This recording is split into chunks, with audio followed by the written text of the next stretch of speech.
分享收看客家苗語學人，每年的行義新聞，客家委員會第5月24號辦理115年度全國中小學客家語文比賽行義對話能力比賽，由客委會副主任委員姚玉培代表主委顧兆輝頒獎。姚副主委除了希望明年有很多學生嘅參加，還鼓勵大家的比賽結束了後，繼續的家庭教人探過社區度講客外，本客外電信日常生活度談得到，內容得到嘅意見。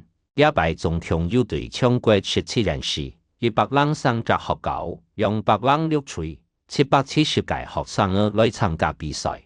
比賽用生活化意見形容做主題，老傳統嘅龍頭也係人說形式有差別。喊下強調自然互相交流，老生活情景運動。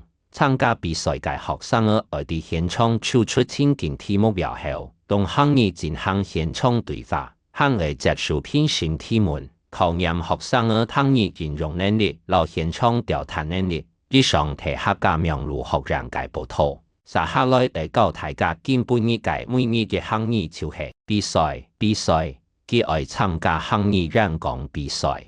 佢愛參加行義演講比賽，你學會嗎？下禮拜就來了。